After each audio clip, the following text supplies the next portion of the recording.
এবং অন্য ভক্ত মানে ओम दीपम ज्योति परम ब्रह्म दीपक ज्योति जनार्दन दीपम ज्योति हरते पापम संध्या दीपम नमस्तुते चंद्रमा मनसो जात चक्षुः सूर्यो रजायत श्रोत्राद वायुश्च प्राणश्च मुखादग्निरजायत ओम शांति शांति शांति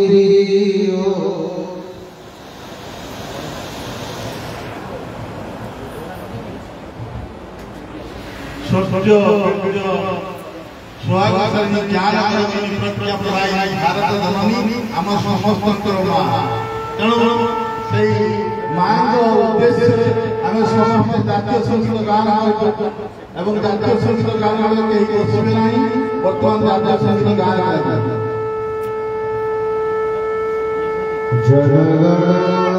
जनगणाधिनायक जय हे भारत भाग्य विधाता पंजाब सिंधु गुजरात मराठा द्राविड़ उत्कल बंगा विंध्य हिमाचल जमुना गंगा उच्छल जलधि तरंगा तब शुभ नामे जागे तब शुभ आशीष मागे गाए तब जय गाथा जनगण मंगलदायक जय हे भारत भाग्य विधाता जय हे जय हे जय हे जय जय जय जय हे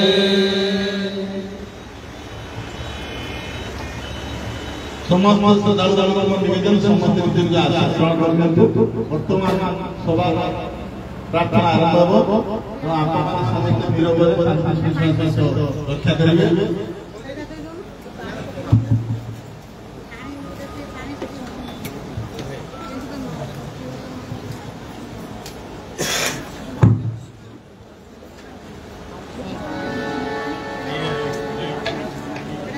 उसका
Namo Brahmane Namaste पठ्यं ब्रह्मासि त्वामेव पठ्यं ब्रह्मं वदिष्यामि लोकं वदिष्यामि सत्यं वदिष्यामि अनुमावतो भगवत्पादभवतु अवतो महाभवतो भगवान् ॐ शान्तिः शान्तिः शान्तिः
चैतन्यं शाश्वतं शान्तं व्यमातीतं निरञ्जनं नादलिङ्गकलातीतं तस्मै श्रीगुरवे नमः।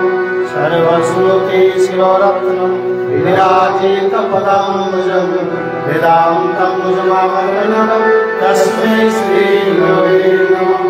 ॐ शान्तकारं भुजगशयनं पद्मनाभं सुरेशं विश्वाधारं गगनसदृशं मेघवर्णं शुभाङ्गं लक्ष्मीकान्तं कमलनयनं योगिविद्यानगम्यं वन्दे विष्णुं भवभयहरं सर्वलोकैकनाथम्। ॐ पूर्णमदः पूर्णमिदं पूर्णात् पूर्णमुदच्यते पूर्णस्य पूर्णमादाय पूर्णमेवावशिष्यते। ॐ शान्ति शान्ति शान्ति। जय जय श्री राम।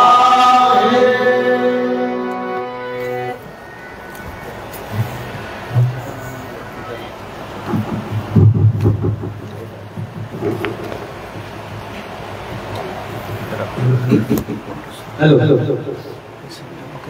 गछरु डाला भांगी पड़िले जहां आखि लुह धरि पड़े पक्षी की आकाश ऊपर में जाउता सब टेना जदि भांगी जाए जहार आनंद लुह धरि पड़े पशु के पड़ी रहिले कष्ट पाइले जहार आनंद लुह धरि पड़े जे केवल मनुष्य से भगवान नाम पशु पक्षी वृक्ष लता समस्त के भल पाती से आनंदर अति अपना प्रिय महा बाबा गोइजा आपन संसद तांका विषय में कि कोई सुजन लक्ष्य धन्य मन करू से जो तपस्वी उपाधि में बोध नियोजन भारत प्रथम महापुरुष की भारत की प्रथम महापुरुष महिला सफल धर्म में बांधा मनुष्य प्रथम संपादक से प्रत्येक को भगवान संसार मुसाफिर भाई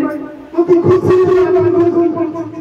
प्रथम संभव सम्मान से बाबा बाबा आउ के कमा इकोटे कमा सुबुनी बुरी तेणु मांगो तो करे मांगो कोई तो जन्म अपना संस्कृत भाव भाई का परिचय दवा संस्कृत तेणु आउ के मांगो कथा कोई सेते जगन्नाथ भक्त करथि हे महाप्रभु आपण केतेबेले जाउछथि सुसुळे से गुणिका मन जाउछथि अन्य मन पई के होता अन्य को अनेक अन्य कई से गुणिका मन जाउछथि जगन्नाथ को महाप्रभु तो जाउछथि मु केमिति भूमि पाई मोर बंधन मु केमिति भूमि पाई मोर मां को मु केमिति भूमि पाई मो मां हाथ पर पूरा जगह को केमिति भूमि पाई मोर मां मत को केमिति भूमि पाई मोर मां आदर्श को केमिति भूमि पाई मां के प्रधान नौतो होती से को प्रसाद प्राप्त बोलिया जे ससरे प्रधान नंदन मां सम्मान दियो मातृभक्त करो मुसुड़ी नाम प्रवर्तन अनेक संस्कृति सबरे परिवार सुतंत्र मां आपन सब सम्मान सब प्रगण सब पूजा तेणु तांका विषय मां समय लगी नहीं हम बाबा का प्रवर्तन सुनिए अत्यंत तांका विषय जानि नहीं तथापि मुझे थोड़ी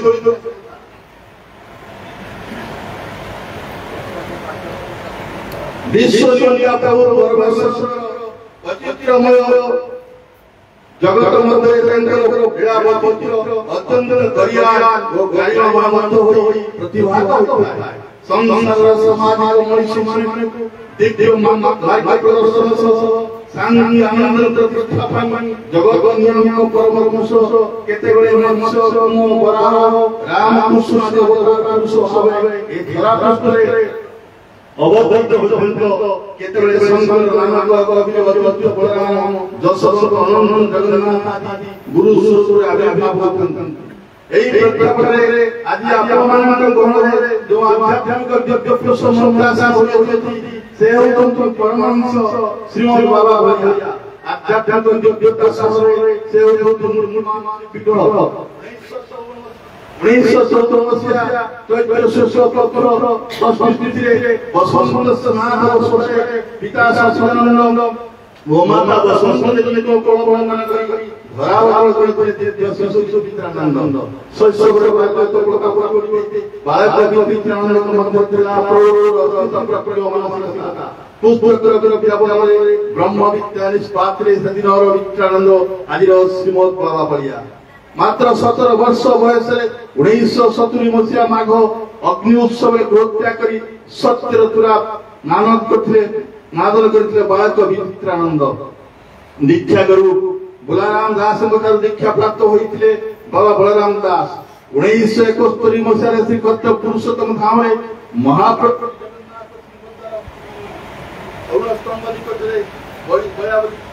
शुभ ला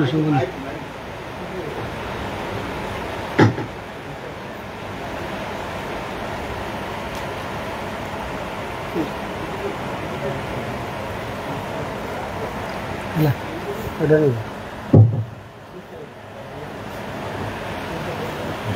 1971 मसीहा श्री क्षेत्र पुरुषोत्तम धाम रे महाप्रभु श्री जगन्नाथ सिंहधर रणस्तंभ निकट रे बलिया बलिया बोली संबोधन कर डाकिया परे निज नाम रे बलराम दास परिवर्ते केवल बलिया हबे से उल्लिखित करथांती दुई थर निर्विकल्प समाधिस्थ प्राप्त करी दिव्य ब्रह्मस्पर्श लाभ करी पुनः प्रत्यावर्तन करिथवा से होतंती भारत वर्ष अनन्य योग्य मूर्ति जन उच्चतम स्थानीय योग्य होइथिले मध्य से साधारण मनुष्यर दिनचर्या भितर निजको हजाई दियछंती भोकिला मनुष्यर भोग गरीबर दुख सहाय मनुष्य क्षीण आशा मध्य बाबा बलिया आध्यात्मिकतार अनुसंधान करछंती नेणु से कहंती शिवलिंग रे पानी मन नाही किंतु मंदिर रे क्षीण डाली कौन रोगी असहाय शिशु से क्षीर प्रदान कर वास्तव शिव निश्चय ग्रहण कर तुम कृपा करेंगे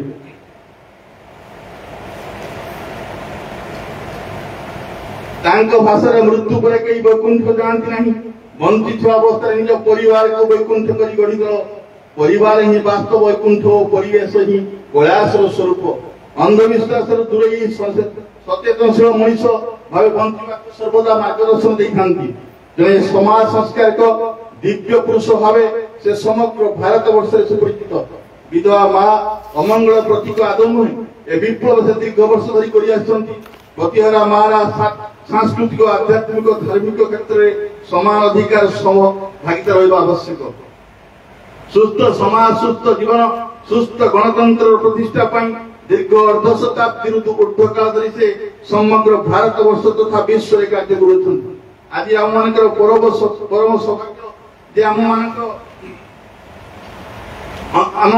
गहणे एक दिव्य आध्यात्मिक पुरुष जने समाज संस्कार को महान व्यक्तित्व महान सानिध्य लाभ कर आसतु से दिव्य पुरुष मुखर बिंदु आम सचेतनतार महान वार्ता सकल को ग्रहण करवा और निज जीवन साइड रखा या सहित मात्र संक्षिप्त 2 मिनिट भीतर गोटे कथा कहबी बाबा गोटे विप्लव करछंती जो विप्लव भितर परिवेश गणतंत्र धर्म विप्लव किभଳି परिवेशर सुरक्षा रहिबो किभଳି धर्म बजाय रहिबो एवं गणतंत्र प्रतिष्ठा हो तेणु सेही ऊपर से वर्तमान संग्राम करछंती विप्लव करछंती समग्र भारत वर्ष आछंती विभिन्न कार्यक्रम रे एवं मु जाईछि तांकर कर्मभूमि देखिछि अर्थर साम्राज्य से भी नहीं कि पदवीर साम्राज्य नहीं जो माने तांकर पाख लोक थांती समस्त भगवत प्रिय आज से होउछंती महापुरुष मानव प्रिय मनीष तांकर पाद पंकज कोटि कोटि प्रणाम।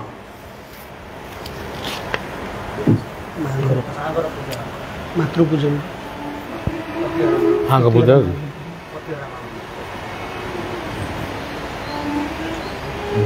ବର୍ତ୍ତମାନ ବାବା ବଳିଆଙ୍କର ନିଷ୍ପତ୍ତି କ୍ରମେ ତାଙ୍କର ଆଶୀର୍ବାଦ କ୍ରମେ ଆଜି କିଛି ବଦ୍ୟହରା ମା ମାନଙ୍କୁ ପୂଜ୍ୟ କରାଯିବ ଏବଂ ପୂଜ୍ୟ ପୂଜନ କରାଯିବ।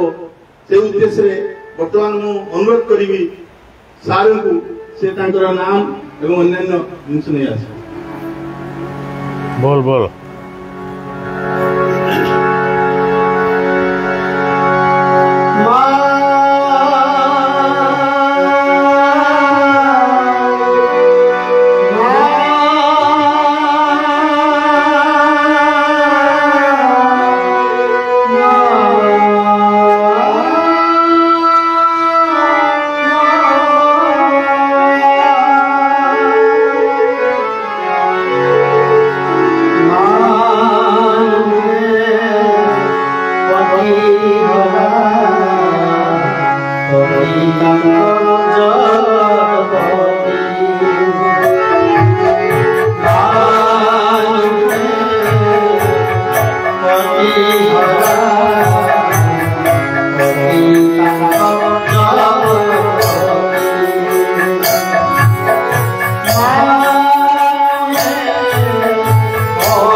सर्वमंगलमंगल्ये शिवे सर्वार्थ साधिके शरण्ये त्र्यंबके गौरी नारायणी नमस्ते।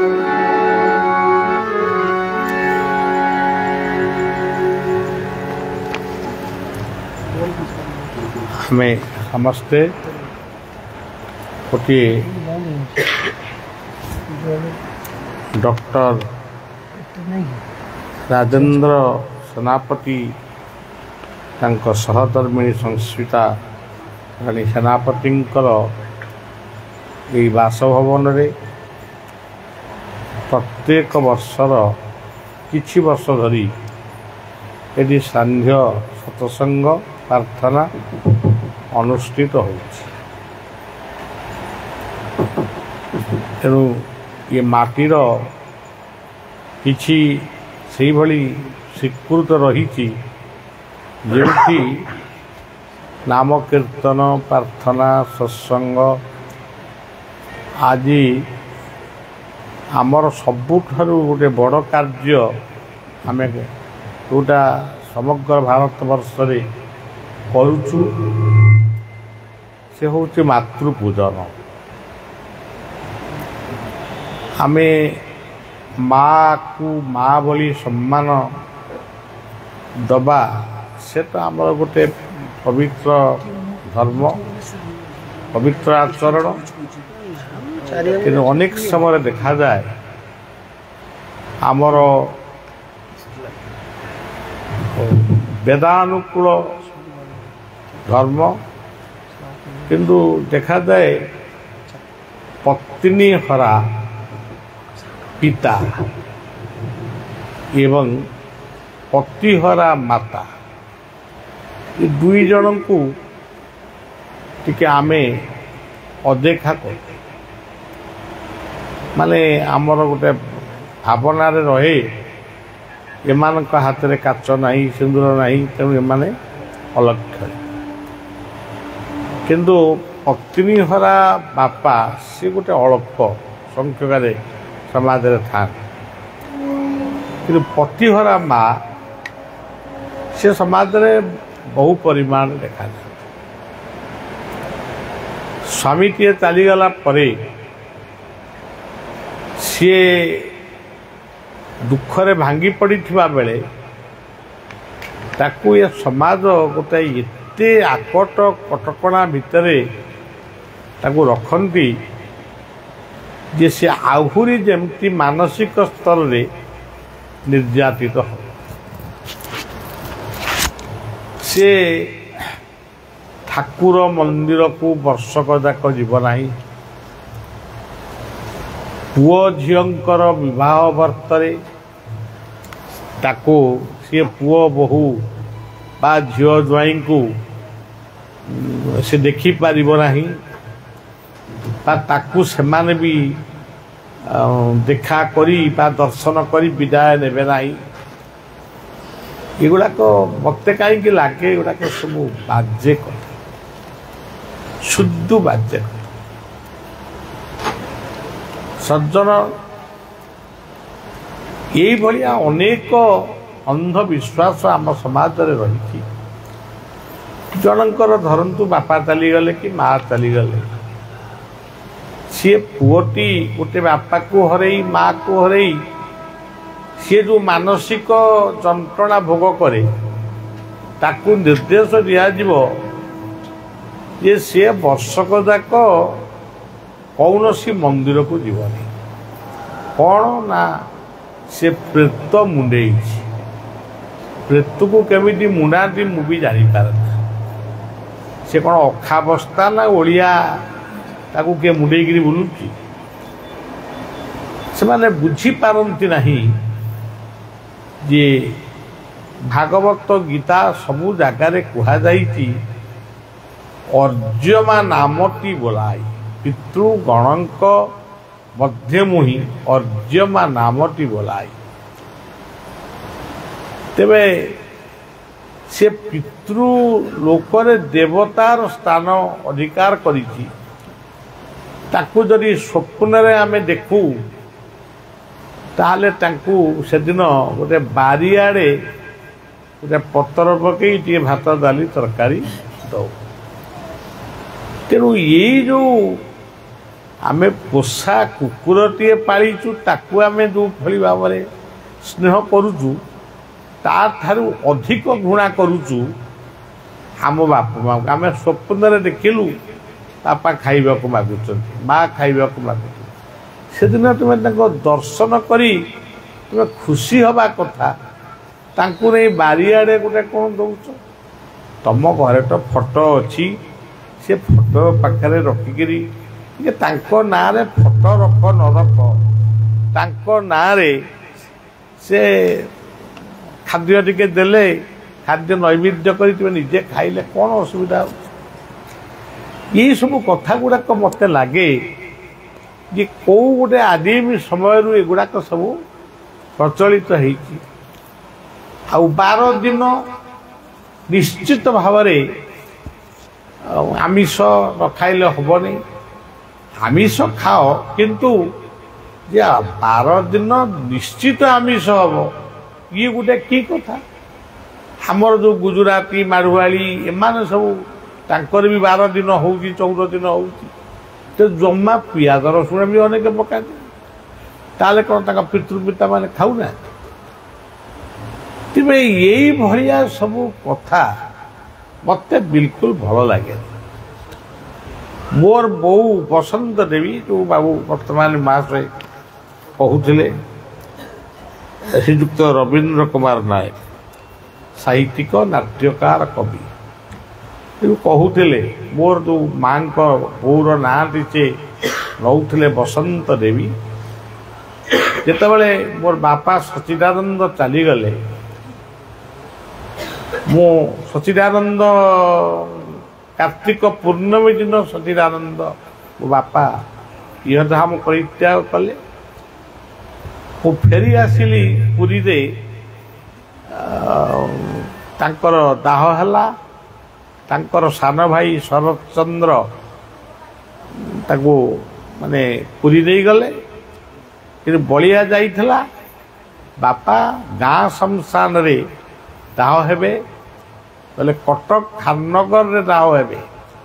କାରଣ କଟକରେ ଆମର ଘର ଅଛି, ଆମ ଗାଁରେ ବି ଘର ଅଛି। ଆମ ଗାଁ ଶ୍ମଶାନ ସ୍ୱର୍ଗଦ୍ୱାର ଠାରୁ ଆହୁରି ବଡ଼। ଆମେ ପୁରୀ ଜଗନ୍ନାଥଙ୍କ ଦର୍ଶନକୁ ଯିବୁ, ସେ ହେଉଛି ସ୍ୱର୍ଗ, ସେ ହେଉଛି ଆନନ୍ଦ। କିନ୍ତୁ ମଲା ପରେ ଯେ ସ୍ୱର୍ଗଦ୍ୱାରରେ ପୋଡ଼ା ହେଲେ ଆମେ ଯେ ସ୍ୱର୍ଗକୁ ଯିବୁ, ସେ କଥାକୁ ମୁଁ ବିଶ୍ୱାସ କରେ। ମୋର ବିଶ୍ୱାସ ମୋ ଗାଁ ଶ୍ମଶାନ, ମୋ ମାଟି, ସେ ହେଉଛି ମୋ ପାଇଁ ସ୍ୱର୍ଗ। ଜନନୀ ଜନ୍ମଭୂମିଶ୍ଚ ସ୍ୱର୍ଗାଦପି ଗରୀୟସୀ, ଏ କଥା ଯେଉଁମାନେ କହନ୍ତି ସେଇମାନେ ହିଁ ଏ ସବୁର ବିଘ୍ନ ସେଇମାନେ ଘଟାନ୍ତି। ତେବେ ମୁଁ ଯେତେବେଳେ ମୋ ଅନିଚ୍ଛା ସତ୍ତ୍ୱେ ତାଙ୍କର ସାନ ଭାଇ ଶରତ ଚନ୍ଦ୍ର ତାଙ୍କୁ ନେଇଗଲେ, ମୁଁ ପୁରୀ ପର୍ଯ୍ୟନ୍ତ ଗଲି। ତାପରେ ସେ କେତେ କଥା ଘଟିଲା ମୁଁ ସେଇଟା କହୁନି। ଫେରି ଆସିକିରି ମୋର ମାଙ୍କୁ ଯେତେବେଳେ ମୁଁ ଦେଖିଦେଲି, ମୁଁ ବୋଉ ବୋଲି, ମୁଁ ବୋଉକୁ ବସନ୍ତ ଦେବୀଙ୍କୁ ଦେଖିଦେଲି, ସେତିକି ବେଳେ ମୋ ଆଖିରୁ ଅଜସ୍ର ଲୁହ ବୋହିଗଲା। ମୁଁ କ'ଣ ଦେଖୁଛି, ମୋ ବୋଉର ସୌନ୍ଦର୍ଯ୍ୟଟାକୁ କିଏ ନେଇଗଲା? ତା ମୁଣ୍ଡରେ ସିନ୍ଦୁର ନାହିଁ, ତା ହାତରେ କାଚ ନାହିଁ। ସେଇଦିନ କି ସେଇ ବର୍ଷ ଗୋଟେ ମନରେ ଶପଥ ନେଇଥିଲି, ଇଏ ଅନ୍ଧ ବିଶ୍ୱାସ ବିରୁଦ୍ଧରେ ଆମେ ସଂଗ୍ରାମ କରିବା। ତେବେ ସେ ସମୟକୁ ପାଇଁ ଅପେକ୍ଷା କରିବାକୁ ହେଲା, କାରଣ ସମାଜର ନାଲି ଆଖି ବହୁତ ଉପରେ, ତାକୁ ଗତ କରିବା ମାନେ ବହୁତ କଷ୍ଟ। ଭାବିଲି ଯଦି ଆପଣଙ୍କର ସତୀଦାହ ପ୍ରଥା ସ୍ୱାମୀର ଚିତାଗ୍ନିରେ ସୀତାକୁ ସ୍ତ୍ରୀକୁ ନେଇ ତା ଚିତାଗ୍ନିରେ ଜବରଦସ୍ତି ତାକୁ ପକେଇକି ଜାଳିବେ, ଯାହାକୁ ସେ ସମୟର ରାଜା କଣ ନା ସେ ତାକୁ ଆଖିରେ ଦେଖିଛନ୍ତି ଏବଂ ସେ ତା ବିରୁଦ୍ଧରେ ସଂଗ୍ରାମ ଆରମ୍ଭ କଲେ। ସତୀଦାହ ପ୍ରଥା ଏହା ନିନ୍ଦୁକର କଥା, ନିନ୍ଦାର କଥା। ଇଏ ସନାତନ ଧର୍ମ ହିନ୍ଦୁ ସମାଜରୁ ଇଏ ସତୀଦାହ ପ୍ରଥା ଉଚ୍ଛେଦ ହେବା କଥା, ତାହା ହିଁ ହେଲା।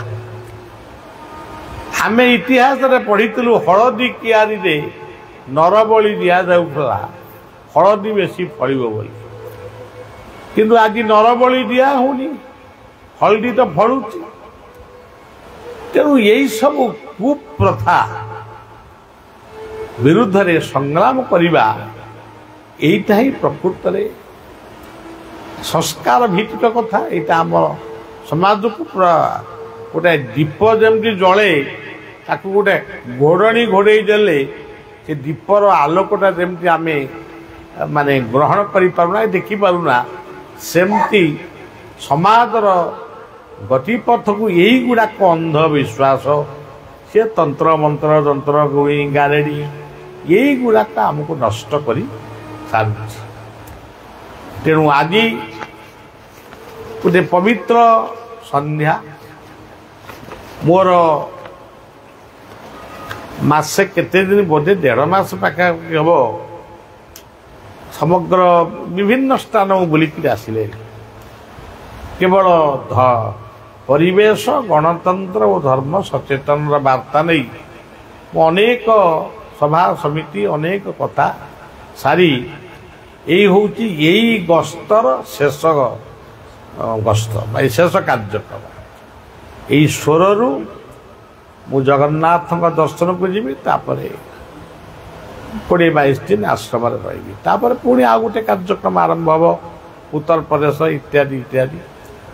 ସେ ଯାହା ହଉ, ଆଜି ସବୁଠାରୁ ମୋତେ ଖୁସି ଲାଗୁଛି, ଆମେ ତ କୀର୍ତ୍ତନ କରୁଥିଲେ, ପ୍ରାର୍ଥନା କରୁଥିଲେ, ଆଜି କିନ୍ତୁ ଆମେ ସେଇ ପତିହରା ମାଙ୍କୁ ଆଜି ପୂଜା କରି ମୁଁ ପ୍ରତ୍ୟେକ ପତିହରା ମା, ପତି ଥିବା ମା, ସବୁ ମାଙ୍କ ଭିତରେ ମୋ ମାଙ୍କୁ, ମୋ ବୋଉକୁ ମୁଁ ଦର୍ଶନ କରି ମୁଁ ମଧ୍ୟ ଆଶୀର୍ବାଦ ଭିକ୍ଷା କରୁଛି।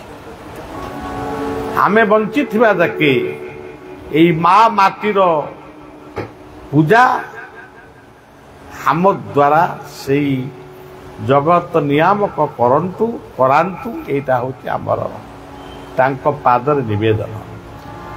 ଏଇ ବାଲେଶ୍ୱରର କବି, ବୋଧେ ମୁଁ ପୂର୍ବଥର ବି କହିଥିଲି, ଏଇ ବାଲେଶ୍ୱରର କବି ଭାଗବତ ପଣ୍ଡା କି ରଘୁନାଥ ପଣ୍ଡା, ଏଇ ଭିତରୁ ଭାଗବତ ସେ ଲେଖିଥିଲେ, হেউ পছে ছোটা কুজা অন্ধ মাখি পূর্ণমীর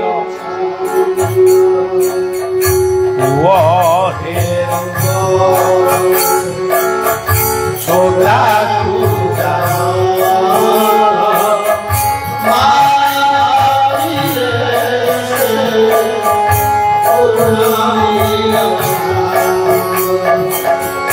হারি দে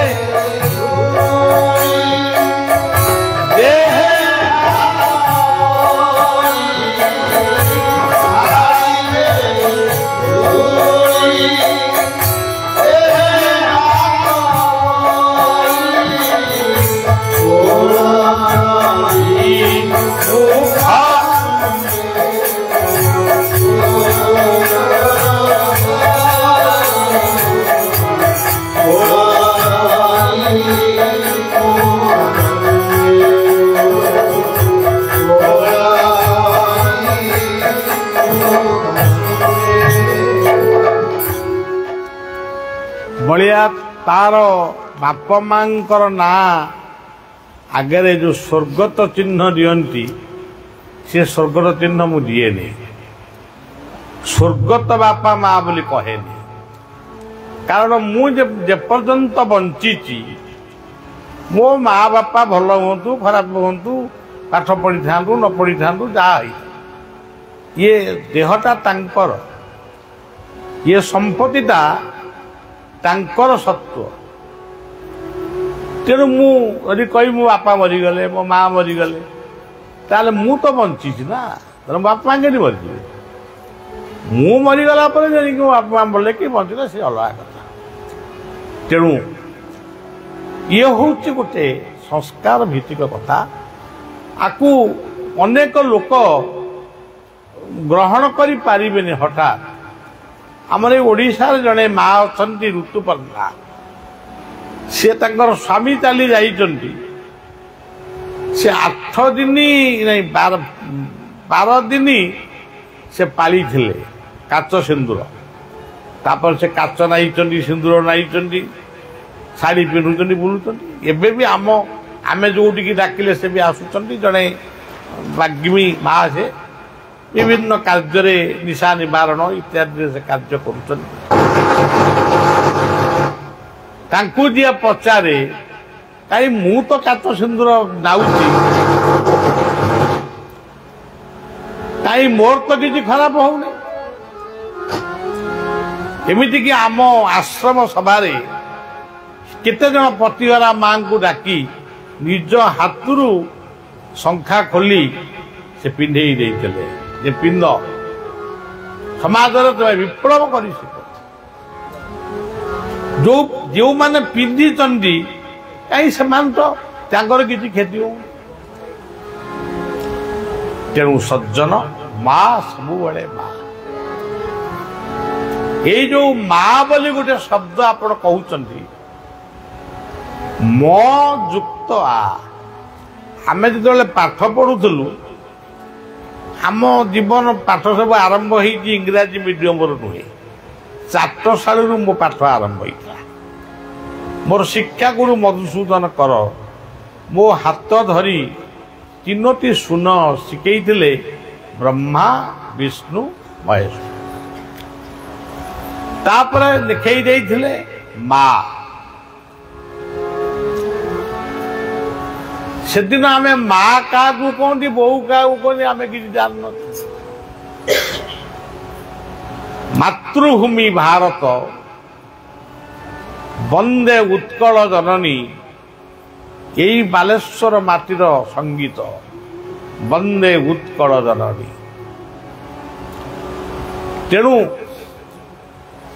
ଉତ୍କଳ ହେଉଛି ଆମର ମା, ଭାରତ ହେଉଛି ଆମର ମା, ବନ୍ଦେ ମାତରମ୍ ହେଉଛି ଆମର ସ୍ଲୋଗାନ। ତେବେ ସଜ୍ଜନ, ଯେତେବେଳେ ମା ବୋଲି ଆମେ ଗୋଟେ ଅକ୍ଷର ଚିହ୍ନିଲୁ, ଆମେ ଚିନ୍ତା କଲୁ ସେ କିଏ? ମ ଯୁକ୍ତ ଆ ସମାନେ ମା।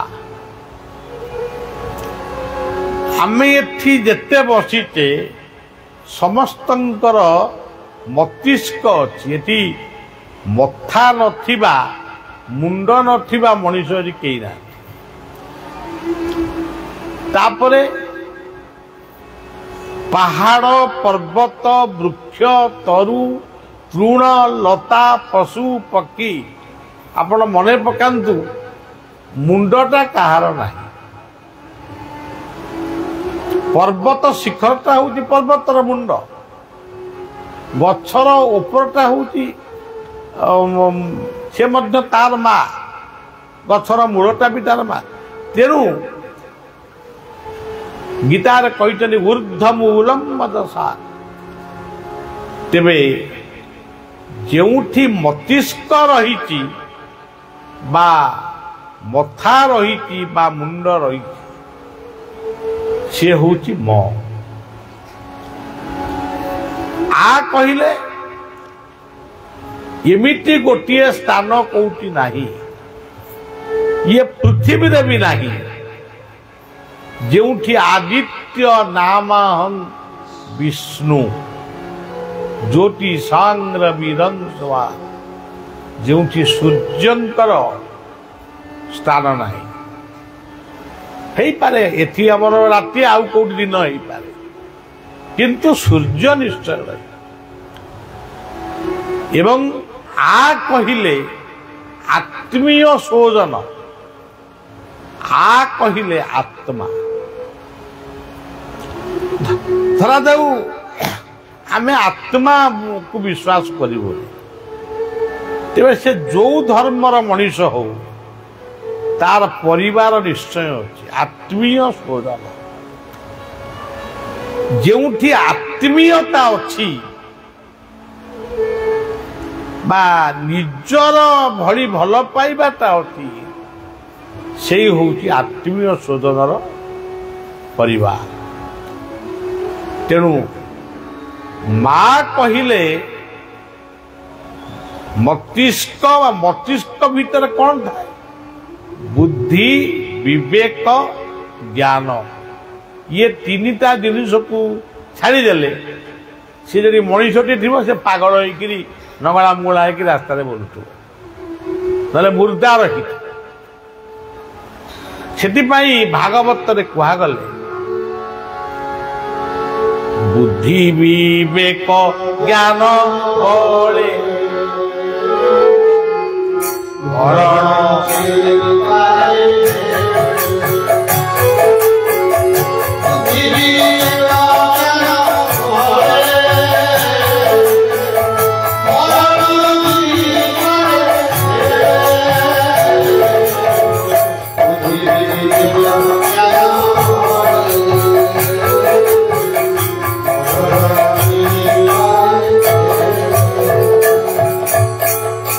କରୋନା ଭଳି ଗୋଟେ ମହାମାରୀ ଆସିଲା। ଆମେ ତ ଅନେକ ମନ୍ଦିର ଅନେକ କଥା କରୁଛୁ, କିନ୍ତୁ ଏଇ ବୁଦ୍ଧି ବିବେକ ଜ୍ଞାନ ଦ୍ୱାରା ତିଆରି ହେଲା ମେଡିସିନ। ଏଇ ମେଡିସିନକୁ ଯେଉଁମାନେ ଆପ୍ଲାଏ କଲେ ରୋଗୀମାନଙ୍କ ପାଖରେ, ସେଇମାନେ ହୁଏତ କେତେକ ମଲେ, କିନ୍ତୁ ଅନେକ ବଞ୍ଚିଲେ। ତେବେ ମହାକାଳ ରୂପୀ ମୃତ୍ୟୁ ଭଳି ବିଭୀଷିକାରୁ ଶେଷ ପର୍ଯ୍ୟନ୍ତ ବଞ୍ଚେଇବା ପାଇଁ,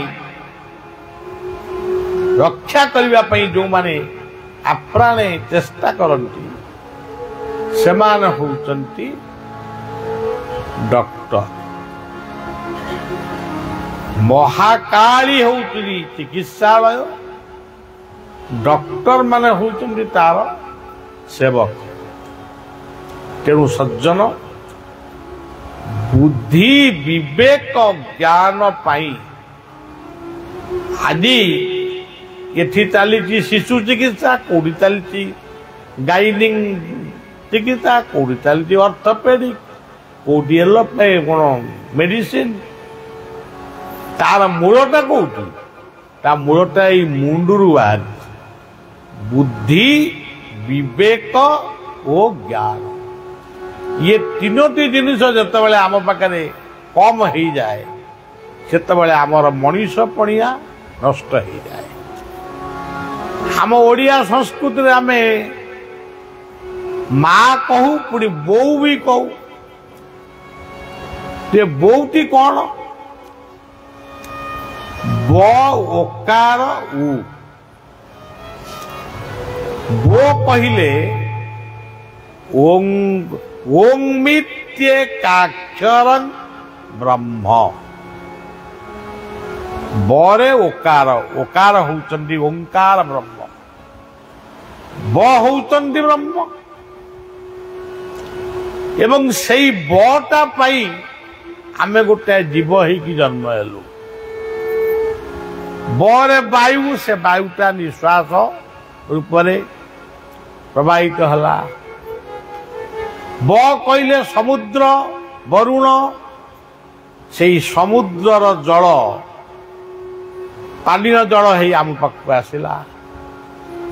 ବ କହିଲେ ବସୁନ୍ଧା, ଏଇ ବସୁଧାରୁ ସୃଷ୍ଟି ହେଇଥିବା ଧାନ ଚାଉଳ ବିରି ମୁଗ ଖାଇ ଆମେ ବଞ୍ଚିଲୁ। ବ କହିଲେ ବ୍ୟାମ ବା ଆକାଶ, ସୂର୍ଯ୍ୟ ଚନ୍ଦ୍ର ଅଗଣିତ ତାରା ନକ୍ଷତ୍ର ମାନଙ୍କର ଗ୍ରହ ନକ୍ଷତ୍ର ମାନଙ୍କର ପ୍ରଭାବରେ ଆମେ ବଞ୍ଚି ରହିଛୁ। ତେଣୁ ବଟି କେତେ ବିରାଟ ଆପଣ ଦେଖନ୍ତୁ। ଆଜିର ମଣିଷ ମାନେ ଏଇ ଓଡ଼ିଆ ଜାତି, ଏଇ ହିନ୍ଦୁ ସଂସ୍କୃତିର ମଣିଷ ମାନେ ତାଙ୍କ ପୁଅ ଝିଅକୁ କହୁଛନ୍ତି ମମି ଡାକେ ଦାଦି ଡାକେ, କିନ୍ତୁ ସେମାନେ ଜାଣିନାହାନ୍ତି ମା ଆଉ ବୋଉ ଶବ୍ଦର ମାହାତ୍ମ୍ୟ କେତେ। ଗୀତାରେ କୁହାଗଲା ଓମିତ୍ୟକାକ୍ଷରଂ ବ୍ରହ୍ମ, ଭାଗବତରେ ମଧ୍ୟ କୁହାଗଲା ସକଳ ମନ୍ତ୍ର ମଧ୍ୟରେ ବିଧାମ ବ୍ରହ୍ମ ସକଳ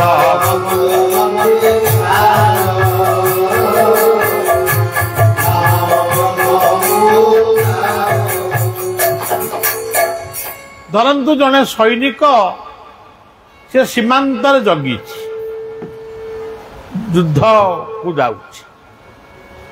ଜଣେ ଡକ୍ଟର ସେ ତାର ଚିକିତ୍ସା କରୁଛି। ଜଣେ କୃଷକ ସେ ବିଲରେ ହଳ ବୁଲୁ ଟ୍ରାକ୍ଟର ବୁଲଉଛି କି ହଳ ବୁଲଉଛି। ଜଣେ ଶିକ୍ଷକ ସେ ପାଠ ପଢୁଛି। ତାକୁ ଯଦି ଗୋଟେ ଲମ୍ବା ଲମ୍ବା ମନ୍ତ୍ର ଦବା ଯେ ଏଇ ମନ୍ତ୍ରକୁ ଜପ କଲେ ତମେ ମୁକ୍ତି ହବ, ଆମ ସନାତନ ଧର୍ମରେ ଏଇଗୁଡ଼ିକ ବଡ଼ ଅଡୁଆ ବି କରୁଛି। କିଏ କହୁଛନ୍ତି ଗାୟତ୍ରୀ ଜପ, କିଏ କହୁଛନ୍ତି ମହାମନ୍ତ୍ର ଜପ, କିଏ କହୁଛନ୍ତି ସେ ଅମୁକ ଜପ, ଓମ୍ ନମ ଶିବାୟ ଜପ, ସବୁ ଠିକ। କିନ୍ତୁ ଗୋଟେ କର୍ମବୀର ପାଇଁ ଏଇ ମାଟିରେ ଜନ୍ମ ହେଇଥିଲେ କର୍ମବୀର ଫକୀର ମୋହନ ସେନାପତି। ଆପଣ ମାନେ ଖାଲି ଭାବନ୍ତୁ, ଜଣେ କର୍ମୀ ଲୋକ, ସେ ଜଣେ ଡାକ୍ତର, ସେ ରୋଗୀକି ଚିକିତ୍ସା କରିବ ନା ଗାୟତ୍ରୀ ମନ୍ତ୍ର ମହାମନ୍ତ୍ର ଜପିବ? ହଁ, ସେ ଏମିତି ଗୋଟେ କାମ ଧନ୍ଦା ସାରି ଗାଧେଇ ପାଧେଇ ତାର ସେ ଜପ କଲା। କିନ୍ତୁ ଏମିତି ଗୋଟିଏ ମନ୍ତ୍ର ସନାତନ ଧର୍ମରେ ଆମ ଗୀତାରେ ଲେଖା ଅଛି, ସବୁ ଭିତରେ ସେ ମନ୍ତ୍ରଟି ଜପ କରି ହବ ଓମ୍। ସେ କହୁଛନ୍ତି ଓମିତ୍ୟକାକ୍ଷରଂ ବ୍ରହ୍ମ ବ୍ୟାହରଂ ମାମନୁଷ୍ମ। ଯଦି ଓମ୍ ଓମ୍ କହି ତମେ ଦୁନିଆରୁ ଚାଲିଗଲ ତାହେଲେ ବି ସଂସାରରେ ତମେ ମୁକ୍ତି ପାଇଯିବ। ତେଣୁ ଓମ୍ଟା କେତେ ସହଜ ଆଉ ସରଳ।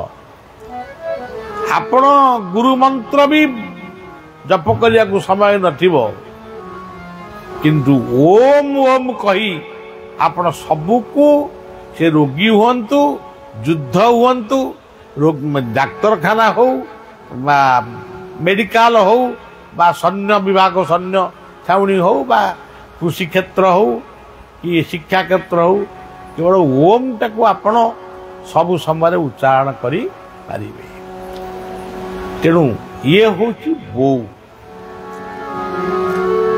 ଏବଂ ଉ କହିଲେ ଆପଣମାନେ କେବଳ ଗୋଟିଏ କଥା ଜାଣନ୍ତୁ, ଉ କହିଲେ ସ୍ଥିତି, ଉ କହିଲେ କର୍ମ,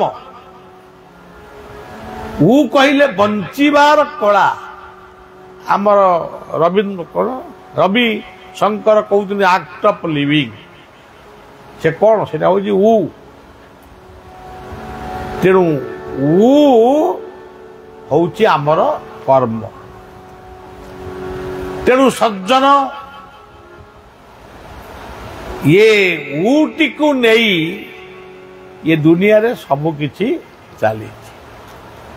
ତେଣୁ ମା ଆଉ ବୋଉ ଆଉ ଆମେ ତ ସେଇ କଥାକୁ ଭୁଲି ଯାଇ ଆଜି ଆମର ପିଲାମାନଙ୍କର ଜନ୍ମଦିନରେ ଆମେ ଦୀପ ପ୍ରଜ୍ୱଳନ କରି ମହମବତୀ ଜାଳୁଛୁ। ଯେଉଁ ସଂସ୍କୃତିକୁ, ପରାଧୀନ ସଂସ୍କୃତିକୁ ବିଦାୟ ଦେଇ ଇଏ ଭାରତ ବର୍ଷରେ, ଇଏ ବାଲେଶ୍ୱରର ବାଘା ଜଟି ଠାରୁ ଆରମ୍ଭ କରି ଫକୀର ମୋହନ କେନ୍ଦୁଝର ଧରଣୀଧର କେତେ ଲୋକ ଯେ ବଳି ଦାନ କରିଛନ୍ତି, ବଳି ପାଇଛନ୍ତି, କେତେ ଫାଶୀ ଖୁଣ୍ଟରେ ଝୁଲି ପଡ଼ିଛନ୍ତି, ଚାକି ଖୁଣ୍ଟିଆ ଇତ୍ୟାଦି ଇତ୍ୟାଦି। ଆଚ୍ଛା କୁହନ୍ତୁ ସଜ୍ଜନ, କାହା ପାଇଁ ସେମାନେ ସଂଗ୍ରାମ କରୁଥିଲେ? ବିଦେଶୀ ଶାସନ ବିରୁଦ୍ଧରେ। ଆମେ ତ ତାକୁ ବିଦାୟ ଦେଲେ, ଯଦି ଆମେ ବିଦାୟ ଦେଲୁ ତାପରେ ଆମେ ତାଙ୍କୁ ବିଦାୟ ଦେଲୁ ବୋଲି କଣ ସିଏ ଆମର ନୁହଁନ୍ତି, ସେ ହେଇକି ରହନ୍ତୁ। କିନ୍ତୁ ସେମାନେ ଦୀପ ଲଗେଇବେନି, କିନ୍ତୁ ଆମେ ମହମବତୀ ଜାଳିବୁ। ଏଇଟା କେଉଁ ସଂସ୍କୃତିର କଥା? ସେମାନେ ବେଲୁନ ଲଗେଇବେ, ଆମେ ତାଙ୍କ ଦେଖା ଦେଖି ବେଲୁନ ଲଗେଇବୁ, ଆଉ ମହମବତୀ ଜାଳିବୁ। ତାପରେ କେକ୍ କାଟିବୁ, ପିଲା ହାତରେ ଛୁରୀ ଦେଇକିରି କହିବୁ ଯେ କେକ୍ କାଟ। ତାମାନେ ବାପ ମା ପିଲା ଭିତରେ ବର୍ଡର କରିବା ପାଇଁ ଛୁରୀ ଏଇମାନେ ପ୍ରଥମ ଧରେଇଛୁ। ଏବଂ ଆମେ ବେଲୁନ ଫଟେଇଲୁ, ସେ ଶବ୍ଦ ପିଲା ମନେ ରଖିଲା କି ନ ମନେ ରଖିଲା, ଏ ଠୋ ଠା ଢୋ ଢା ବନ୍ଧୁକ ବମ୍ ସେଇ ପିଲା ପଡ଼ି ଫୁଟେ। ସେତେବେଳେ ବାପା ଅବାକ ହେଇକି ବସିଥିବେ, କୋଉ ବାବାଙ୍କ ପାଖକୁ ଯିବେ, ନହେଲେ କୋଉ ଜ୍ୟୋତିଷ ପାଖକୁ ଯିବେ ଆଉ। ତେଣୁ ବାଲେଶ୍ୱର ମାଟି ହଉଛି ପାଲାଞ୍ଚଳ ସାହିତ୍ୟର ମାଟି, ଇଏ ନାଟ୍ୟାଞ୍ଚଳର ମାଟି। ଇଏ ମାଟିରେ ଅନେକ ପାଲାକାର ମାନେ ମଧ୍ୟ ଆଜି ବି ପାଲା ଗାୟନ କରୁଛନ୍ତି। ତେଣୁ ଆମ ସଂସ୍କୃତି ଆମକୁ ଶିଖେଇଛି, ପିଲାର ଜନ୍ମଦିନରେ 21 ସତ୍ୟନାରାୟଣଙ୍କର ପୂଜା କର, ଶିରିଣୀ ଭୋଗ ବଣ୍ଟନ କର। କେକ୍ କାହିଁ କାଟିବା? ଆମର ଯେତେ ପିଠା ଅଛି, ଇଂରେଜ ମାନେ ସେ ପିଠା ନାଁ ଜାଣିଛନ୍ତି? ଆମର ଏଇଠି ବର୍ତ୍ତମାନ ଆମେ ଚକୁଳି ପିଠା ଖାଇକି ଯାଇଲୁ। ଚକୁଳି ପିଠା, ପୋଡ଼ ପିଠା, ମଣ୍ଡା ପିଠା, କାକରା ପିଠା, କେତେ ଛୁଞ୍ଚୁପତ୍ର ପିଠା, ପୁଳି ସୁପୁଳି, ଏଗୁଡା ସବୁ ନାଁ ଇଂରେଜ ମାନେ ଜାଣିଥିଲେ। ତେଣୁ ଆମେ ତାଙ୍କ କେକ୍ କୁ କାଟିବୁ କାହିଁକି? ସେ ଦୋକାନୀ ଭାଇ କି କହୁନା, ଭାଇ ମୋର କାଲି ଛୁଆର ଜନ୍ମଦିନ ହବ, ତମେ ଗୋଟେ ଛେନା ପୋଡ଼ ମତେ ଦବ। ସେଇ ପଇସାରେ ଗୋଟେ ଛେନା ପୋଡ଼ ଦବ। ଓଡ଼ିଶାର ଛେନାପୋଡ଼, ନୟାଗଡ଼ର ଛେନାପୋଡ଼, କେନ୍ଦ୍ରାପଡ଼ାର ରସାବଳୀ, ବାଲେଶ୍ୱରର ଗଜା, ଭଦ୍ରକର ପାଳୁଅ ଲଡ଼ୁ ଏବଂ କେନ୍ଦୁଝରର କପୁର କେଳି, ଭୁବନେଶ୍ୱରର କୋରା ଏବଂ ପୁରୀର ଗଜା, ଏ ନିଶା କଣ ଆଉ ଗୋଟେ କଣ କହୁଛି ଫେଣି ନା କଣ। ତେଣୁ ଏଇଭଳି ଭାବରେ ଆମ ଓଡ଼ିଶାରେ ଏତେ କଥା ଥାଇକି ଆମେ କେକ୍ କାଟିବୁ, ବେଲୁନ ଫଟେଇବୁ, ଛୁରୀ ଧରେଇବୁ, ଏଇ ହଉଛି ଆମର କଥା। ତାହେଲେ ପିଲାଙ୍କୁ ଖରାପ କରିବା ପାଇଁ ଏଇ ବାପ ମା ଆଗ ପ୍ରଥମ ଦାୟୀ। ଯୋଉ କଥା କହୁଥିଲେ ଆମର ବାବୁ ରବୀନ୍ଦ୍ର କୁମାର ବଳିଆ, ଯୋଉ କଥାକୁ ଭଲ ପାଏ, ମୁଁ ତେ ଭଲ ପାଏର ସ୍ୱତନ୍ତ୍ର କଣ କିଛି କରୁଛି? ଯାହା ଆମ ଭିତରେ ଅଛି ସେଇଟାକୁ ମୁଁ ଟିକେ ମାନେ ଆଉ ଥରେ ଉଜ୍ଜୀବିତ କରିବାକୁ ଚେଷ୍ଟା କରୁଛି। ବୈକୁଣ୍ଠ ସମାନ ଅଟେ ସେ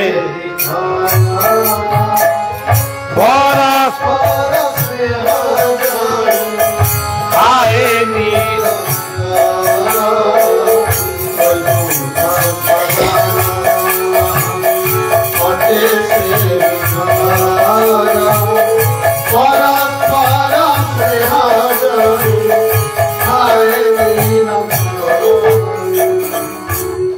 ଆମେ ବୈକୁଣ୍ଠ ଯିବା ପାଇଁ ମନ୍ଦିର କରୁଛୁ, ଅମୁକ କରୁଛୁ, ସମୁକ କରୁ, କିନ୍ତୁ ଆମ ପରିବାର ଭିତରେ କାହା ସହିତ କାହାର ସମ୍ପର୍କ ନାହିଁ। ସ୍ୱାମୀ ସ୍ତ୍ରୀ ତାର କିଛି ମାନେ ସମ୍ବନ୍ଧ ଥାଇକି ମଧ୍ୟ ଏମିତି ମାନେ ବିଭ୍ରାଟ ହଉଛି, ସେଟା ନ କହିବା ଭଲ। ଆମ ପାଖରେ ବହୁତ ଡାଏରୀ ମଧ୍ୟ ଅଛି।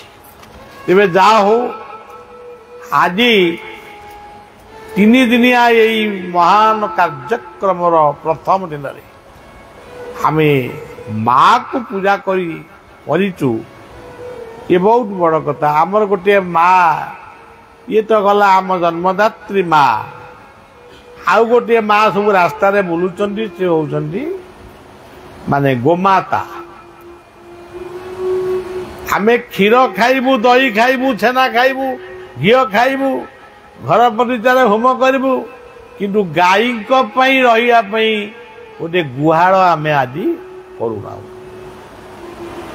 हजार हजार नुहे लक्ष लक्ष गाई प्रत्येक दिन ओडिशा रु चालन होती केवल हणा खाइकी हणा खाइबे हिंदू माने ताको विक्रय करुछन्ति पुणी एमिति देखागला हिंदू माने गोमांस को आनी छेली मांस मिसई लोक विक्रय कर दुख कौन थी आपण मान निजे कह अरे तांकर से हाणिबे कि कौन करेंगे आम कहीं से कथार कहीं कथा तमें कहीं कर तेणु गोटे माँ हूँ गोमाता आउ गोटे माँ हूँ माटी माँ ये बालेश्वर कवि लिखिथिले रघुनाथ पंडा नाट्यकार माटी माँ अंग सुना धान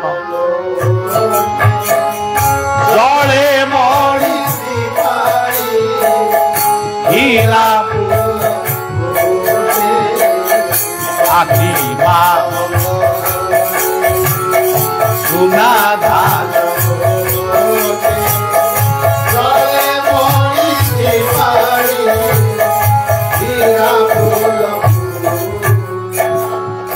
आम पिलादिने आम पाठ पढ़ला बेले गोटे धान कटा छुट्टी हुए आम बाबू धान कटा तो 8 दिन खंडे जाऊ धान कटा छुट्टी कौन गोटे एबे ताकू कहते ग्रीष्म छुट्टी कि से आम पिलादिने शुणुलु यहाँ हूँ धान कटा छुट्टी ताकू जो आम पचारि जो बुझिलु धान कटा कौन पिला धान काटे सी आमको बुझे ओडिशार बालेश्वर जिले चाष जमी बहुत धान फसल बहुत तेणु पिला माने मध्य बाप मां को धान कटारे साहाय्य कर किंतु आजिकल से धान कटा छुट्टी कहीं हम आज तो चाउल आम घरे पहुँचला से चाउल पहुँचु आम घरे से चाउल को कौन सरकार छुट्टी कर रकत पानी करी निगाड़ी देहु जगत हिते श्रम करई रकत पानी करी निगाड़ी देहु जगत हिते श्रम करई सेई चाषी भाई मानकर धान से गोटे चाउल सेठू चाउल है आउ से चाउल आमको दिया हो तेणु जहाँ भी हेले कृषक होउचंदी महालक्ष्मी प्रतीक कौन शिक्षक मान होउचंदी महासरस्वती प्रतीक चिकित्सक मान होउचंदी महाकालींकर सेवक सैनिक माने पुलिस बाहिनी एमाने महादुर्गांकर प्रतीक तेणु सज्जन आज पवित्र संध्यारे से कथा सब आम मन रखा तो बहुत कथा लिखिं बाबू किंतु एते कथा कहवाई पवन कौन एमती आसला तेणु आपण मान सब प्रसाद प्रसाद टे पाइक घर को जी तेरे ये देखु आज गोटे बजेट सेशन आम ओडिशा रे हला से जो सरकार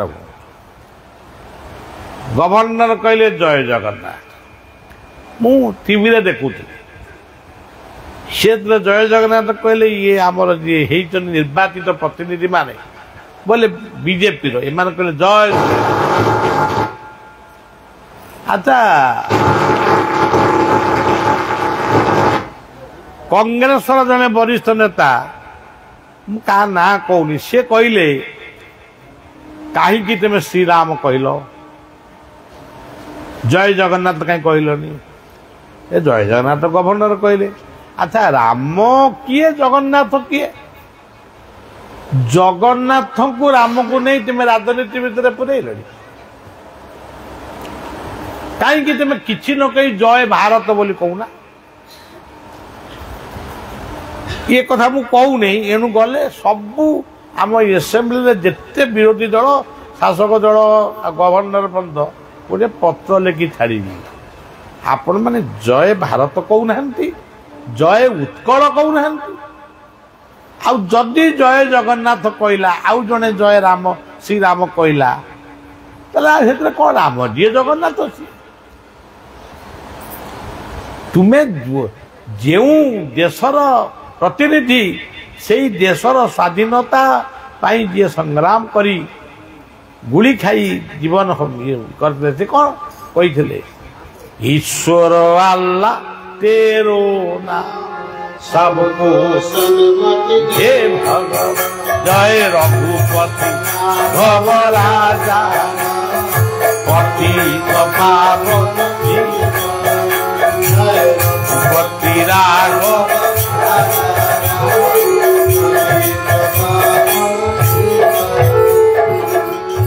पतित पावन होउछन जगन्नाथ आ रघुपति होउछन राम सीताराम ईश्वर अल्लाह तेरो नाम ताले सेई माने जदि कहले एटा गोटे धर्म निरपेक्ष राष्ट्र पुणी ये वंदना कहीं गाइले आम यहीटा गाऊ हौ सी पुणी गोटे गोलमालिया कथा हो मु चिठी देवी जहाँ हो तेणु सज्जन धर्म को नहीं धर्म गोटे एमिति ओहो जय रघुपति राघव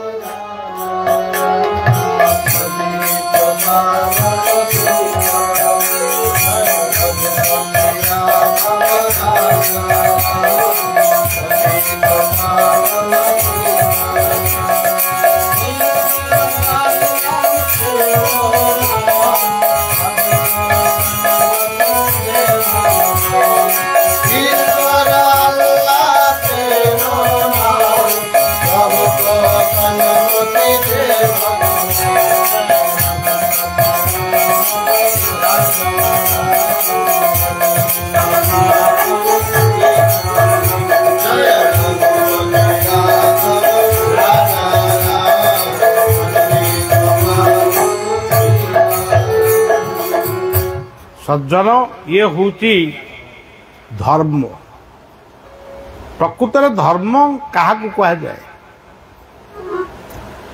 धर्म कहले सूर्य होचंती धर्मदेव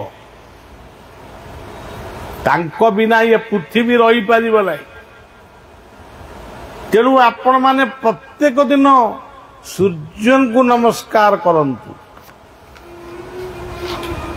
एवं धर्म कहले समुद्र यदि समुद्र निकटरे अच्छी समुद्र को नमस्कार करंतु एवं समुद्र यदि पाखे नहीं नद नदी झरणार जल मध्य आकाशर जो मेघ से मध्य जल देवता बा से होचंती धर्मर प्रतीक अच्छा ये गोटे कथा गला तापरे धर्म कहले वसुधा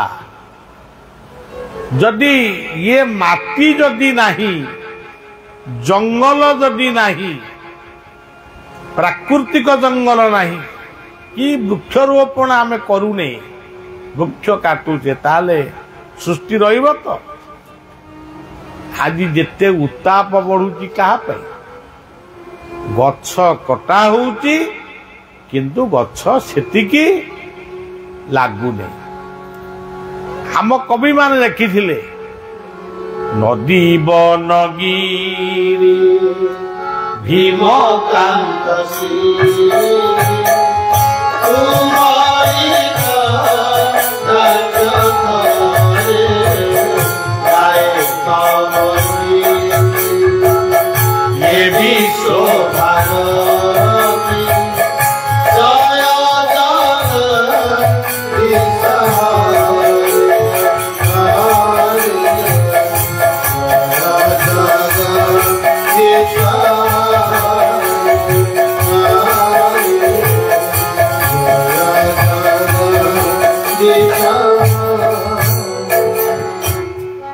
ଆମ ରାମକୃଷ୍ଣ ନନ୍ଦ ଲେଖିଥିଲେ ଜଳ ସ୍ଥଳ ବନ ଗିରି ଆକାଶ ନୀଳା ଜଳ ସ୍ଥଳ ବନ ଗିରି ଆକାଶ ନୀଳା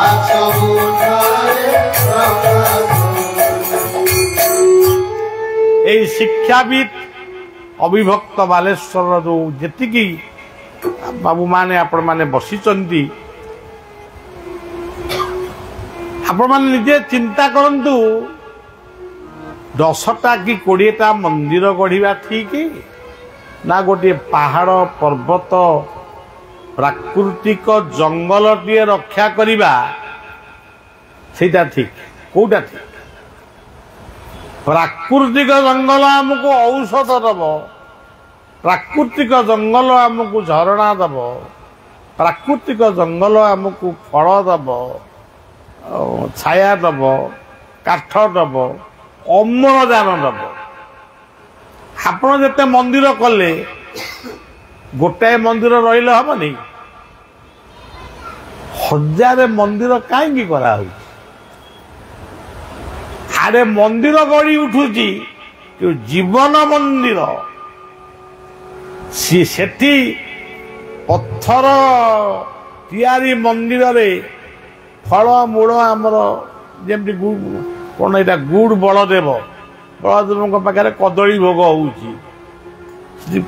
भोगटा भल प्रिय भोग हो कदली ये जो महादेव ना देइचंदी क्षमेश्वर रामेश्वर बालुकेश्वर विश्वनाथ कुशलेश्वर ये ठाकुर पाखे आम कौन भोग कर दूध दही लहुणी एमती सब भोग हो किंतु आमे से खाऊ कि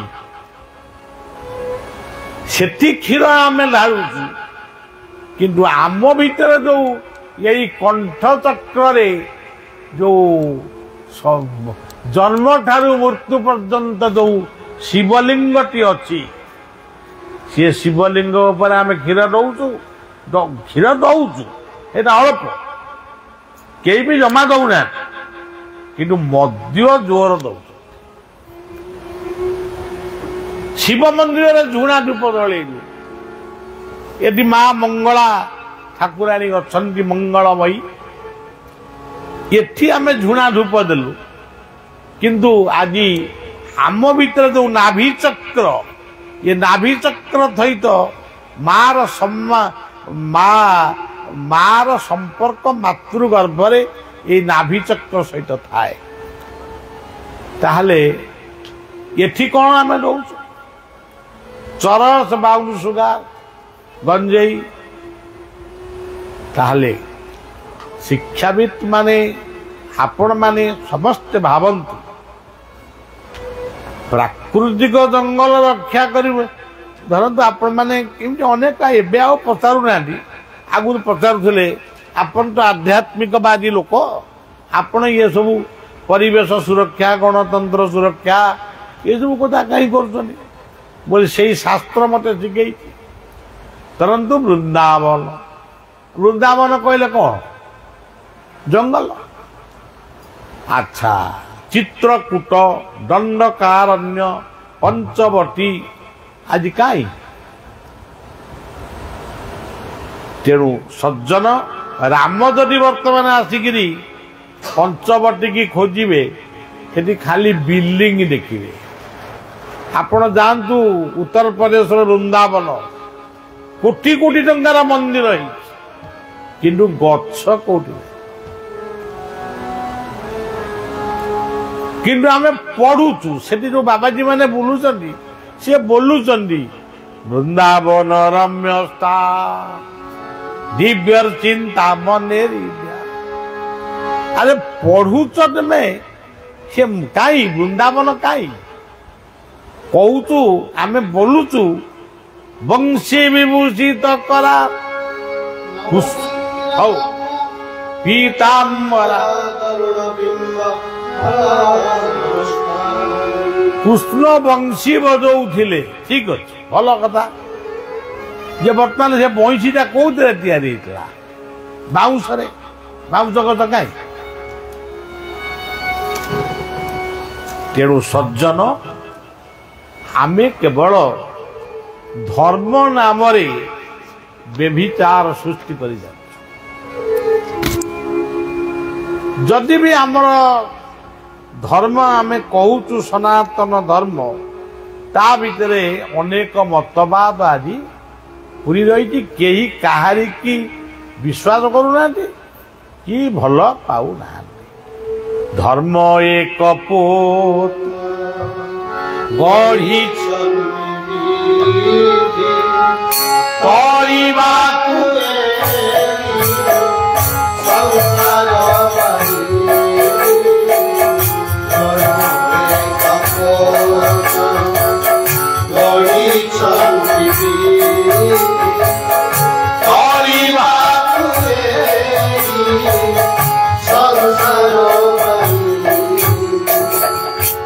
ଆଚ୍ଛା ସଜ୍ଜନ ଆପଣ ମାନେ ନିଜେ କୁହନ୍ତୁ ସୂର୍ଯ୍ୟ ରହିବେ ନାହିଁ ପବନ ରହିବ ନାହିଁ ସମୁଦ୍ର ରହିବ ନାହିଁ ମାଟି ରହିବ ନାହିଁ ଜଙ୍ଗଲ ରହିବ ନାହିଁ ଆଚ୍ଛା ଏଠୁ କିଛି ରହିବନି ଯଦି କିଛି ନ ରହିବ ପୃଥିବୀ ରହିବ ତ ଯଦି ପୃଥିବୀ ନ ରହିବ ଆପଣ ମାନେ ଭାବି ଯେମିତିକି ଶୋଇଲା ବେଳେ ଚିନ୍ତା କରିବେ କୋଉ ଧର୍ମଟି ରହିବ ଆମେ କୋଉ ମନ୍ଦିରରେ ଓମ୍ କହିପାରିବୁ ନା ଇସଲାମ ଭାଇମାନେ ଆଲ୍ଲାହୁ ଆକବର କହିପାରିବେ କିମ୍ବା ଖ୍ରୀଷ୍ଟିଆନ ମାନେ ଓ ଗଡ୍ ହେଲ୍ପ ମି ବୋଲି କହିପାରିବେ ଇଏ ଶିଖ ମାନେ ବାହେ ଗୁରୁ ବୋଲି କହିପାରିବେ ଆଉ ପୃଥିବୀ ନାହିଁ ଆଉ ଯଦି ବି ପବନ ବର୍ତ୍ତମାନ ବନ୍ଦ ହେଇଯିବ ଅଧଘଣ୍ଟା ପରେ ମାନେ ପବନଟା ପୁରା ବନ୍ଦ ହେଇଯିବ ପବନ କହିବ ମୁଁ ଆଉ ବହିବିନି ଆମର ପୁରାଣର କଥା କେମିତି ହନୁମାନ ଯେତେବେଳେ ଗୋଟେ ବଜ୍ରପାତ ଇନ୍ଦ୍ରଙ୍କ ବଜ୍ରପାତରେ ପୁରାଣର କଥା ହନୁମାନ ଯେତେବେଳେ ମୃତବତ ହେଇକି ପଡିଗଲେ ମରିନାହାନ୍ତି ମୃତବତ ହେଇ ପଡିଗଲେ ସେ କାହିଁ ପଇଲେ ସେତେବେଳେ ଅଞ୍ଜନାଙ୍କ ଗର୍ଭରୁ ଜନ୍ମ ହେଲେ ସେ କହିଲେ ମୁଁ କଣ ଖାଇବି ମତେ ଭୋକ ଗଲାଣି ଦେଖନ୍ତୁ ଆମ ମାର ଗର୍ଭରୁ ଯୋଉ ଶିଶୁଟିଏ ଜନ୍ମ ହୁଏ ସିଏ କଣ ଜନ୍ମ ହଉ ହଉ ସେ କହେ ମୁଁ କଣ ଖାଇବି ବା ତାକୁ ଭାତ ଡାଲି ତରକାରୀ ଦିଆଏ ସିଏ ମାତୃସ୍ତନରୁ କି ଗୋମାତା ସ୍ତନରୁ କ୍ଷୀର ଖାଇ ସେ ବଞ୍ଚିଯାଏ ସେଥିପାଇଁ ଈଶ୍ୱର ମଙ୍ଗଳମୟ ସେଇ କଥାକୁ ଆମ ପୁରାଣକାର ମାନେ ତାଙ୍କ ଭାଷାରେ ଲେଖିଛନ୍ତି ହନୁମାନ ଅଞ୍ଜନାଙ୍କ ଗର୍ଭରୁ ଜନ୍ମ ହେଇ କହିଲେ ମୁଁ କଣ ଖାଇବି ମା ତାଙ୍କର ଟିକେ ବିରକ୍ତି ପ୍ରକାଶ ତ ମା ତ ବିରକ୍ତି ପ୍ରକାଶ କରନ୍ତିନି ଲେଖିଛନ୍ତି ସେମାନେ ସେ ସୂର୍ଯ୍ୟଙ୍କୁ ଦେଖେଇ ଦେଲେ ସେତେବେଳେ ରକ୍ତିମା ବର୍ଣ୍ଣରେ ସୂର୍ଯ୍ୟ ଉଦୟ ହେଇ ଆସୁଛନ୍ତି ଯାହାକୁ ଆମ ଶାସ୍ତ୍ର କହୁଛି ଉଦୟେ ବ୍ରହ୍ମଣେ ରୂପ ମଧ୍ୟାହ୍ନେ ତୁ ଅଷ୍ଟମାନେ ସ୍ୱୟଂ ବିଷ୍ଣୁ ତ୍ରିମୂର୍ତ୍ତିଶ୍ଚ ଦିବାକର ପ୍ରଭାତକାଳୀନ ସୂର୍ଯ୍ୟଙ୍କୁ ସେ ବ୍ରହ୍ମା ବୋଲି କହିଛନ୍ତି ମଧ୍ୟାହ୍ନ ସୂର୍ଯ୍ୟଙ୍କୁ ସେ ଶିବ ବୋଲି କହିଛନ୍ତି ଏବଂ ସାୟଂ ସୂର୍ଯ୍ୟଙ୍କୁ ସେ ବିଷ୍ଣୁ ବୋଲି କହିଛନ୍ତି आउ प्रभाती सूर्य को चाही पारिबो सायं संध्या कालर सूर्य को चाही पारिबो किंतु मध्याह्न कालीन सूर्य को खाली आखिरे चाहिबो नाही आखि बिटी नमस्कार तेणु ये सब होची कथा हमर गीतार गोटे श्लोक से कहले वायुर्जमग्नि वरुण शशांक प्रजापतिस्त्वं प्रपीता नमो नमस्तेस्तु सहस्रकृत्वा पुनश्च भूयोपि नमो नमस्ते प्रभु हेउचंदी पवन प्रभु हेउचंदी सूर्य प्रभु हेउचंदी अग्नि आमे जहां को प्रभु बोली कहूचु बा भगवान बोली कहूचु भ कहिले भव बा पृथ्वी ग कहिले पृथ्वीर गति सूर्य चारि पाखरे से बुलू बा कहिले ये जो पवन बहुची बा आउ न कहले यही मान को नमस्कार करो धन रे धनी हुओ किसी मना नहीं ज्ञान रे ज्ञानी हुओ किसी मना नहीं किंतु नम्रता गुण तम भीतर रहू अहंकार प्रवेश न कर केते सुंदर कथा हमरी शास्त्र रे लेखा है भागवत मध्य कहले मु आउ बेसी कहूनी ये कथार कथा शेष करवा हाँ जितेबाला हनुमान सूर्य आड़ को धाइले कहले मुझे भी सूर्य को खाइबी आती बेले पुराण लेखा है इंद्र गोटे वज्रपात कले कले कौन मो पाखक आसब ना कौन सी वज्रपात जो हनुमान तले पड़गले सेतबले पवन निस्पंद हो गला कारण हनुमान होउचंदी वायुपुत्र आम ये जी बस कौ पुओ कि आम सब तो से वायुंकर संतान पवन टा नगले कौ आम बचीबू तेज गोटे वायुपुत्र कहुच्छी से कथा जो पड़ो मु कहि तेरे से कथा बर्तमान आम आलोचना नहीं तेरे ये हूँ कथा जितेबाला पवन जितेबाला बंद हो गला ये जिते जीव जंतु सब मरवा को आरंभ कले 2 मिनिट 2.5 मिनिट 3 मिनिट 5 मिनिट पर मले आतिक बेले सृष्टि जितेबाला ध्वंस मुख गला से ब्रह्म पुरुष को समस्ते प्रार्थना कले परं ब्रह्म परं धाम पवित्रं परमं भवा पुरुषं शाश्वतं दिव्यं आदिदेवं अजं विभु यही श्लोक रे जगन्नाथ को बलभद्र को सब नमस्कार कर अच्छा जितेबाला से परं ब्रह्म जगन्नाथ को समस्ते प्रार्थना कले प्रभु पचारे कौन पाई प्रार्थना कल कारण कहले प्रभु पवन तो बंद हो गला ताले आम केमी बंचबू तेणु पुणी से आदेश कले पवन तुम्हें प्रवाहित हुओ नले पृथ्वी ध्वंस हो तेरे से दिन पुणी पवन आज पर्यंत प्रवाहित हो जो दिन बंद हम से प्रलय तेणु सज्जन ये सब कथा हूँ प्रकृत धर्म भागवतर गोटे 2टी पद पढ़ी कथा शेष करवा पवन देवता कहते तू जा बड़ी आसिक घरे शोबू मुझे प्रभावित मो समयटा ये वर्षा काल मु आसबि केतबेले महाबात्या केतबेले बात्या केतबेले धीर एमती आसबि तेणु आम कथा सारिबा तेबे सज्जन सूर्य नले किबा जले अथवा हृदय सूर्य नले किबा जले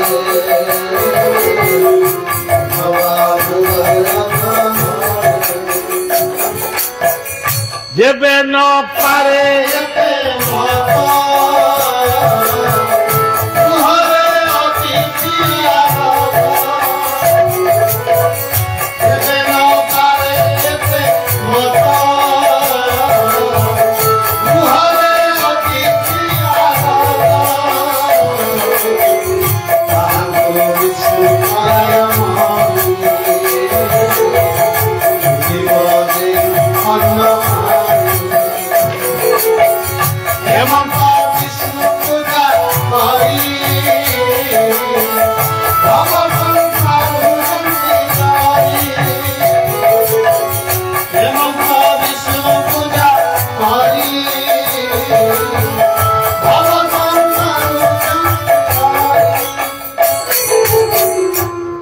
ତେଣୁ ଭାଗବତ କହିଲେ ଏତେ ସୂର୍ଯ୍ୟଙ୍କୁ ନମସ୍କାର କର, ଜଳକୁ ନମସ୍କାର କର, ଅଗ୍ନିକୁ ନମସ୍କାର କର,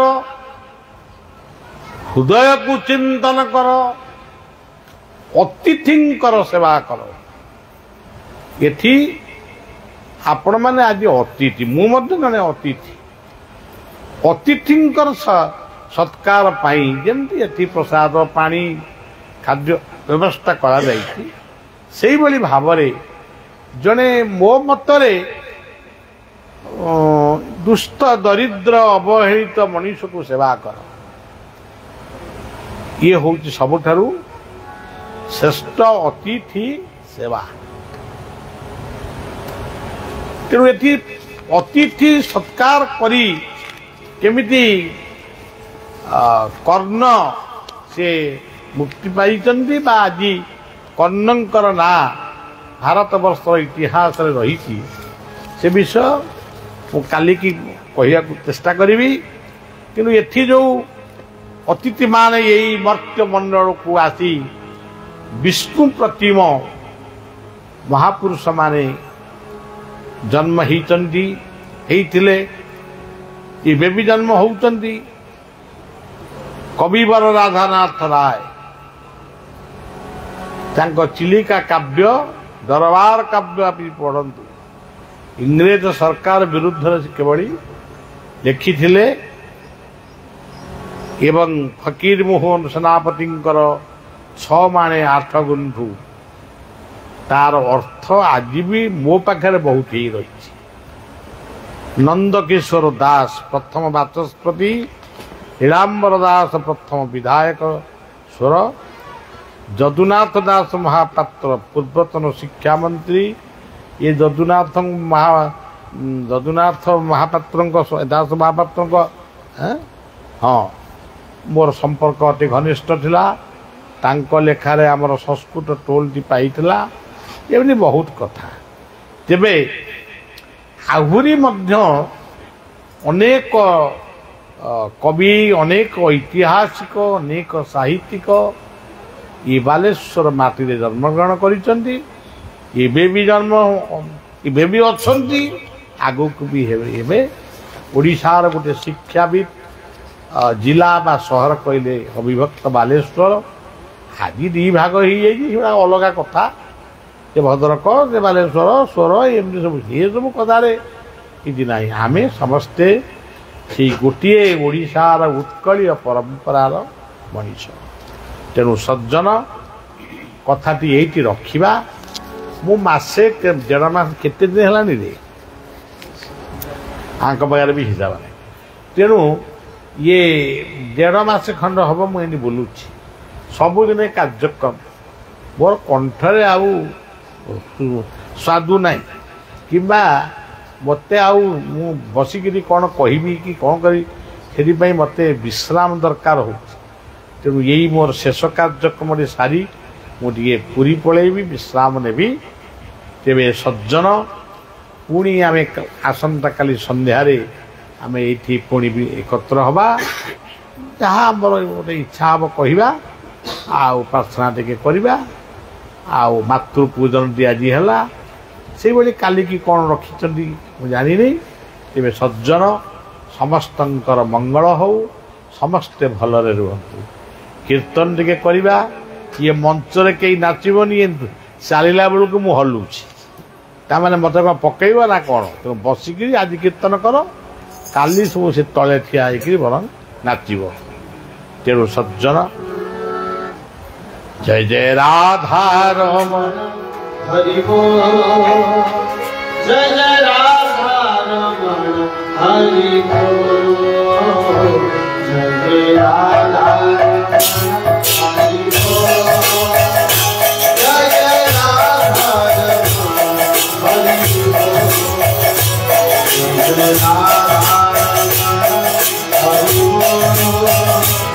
जय जय राधा रमण हरि बोल जय जय राधा रमण हरि बोल जय जय राधा रमण हरि बोल हरि बोल हरि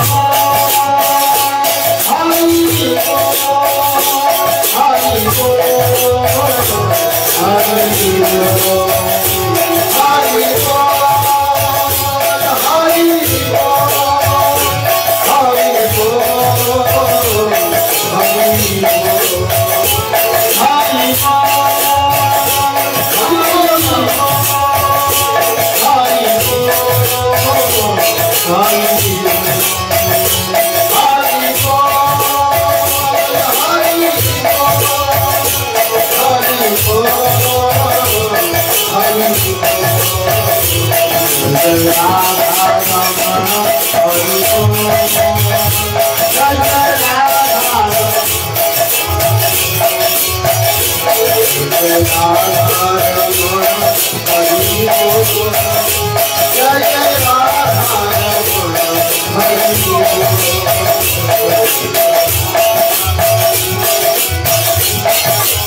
Thank you.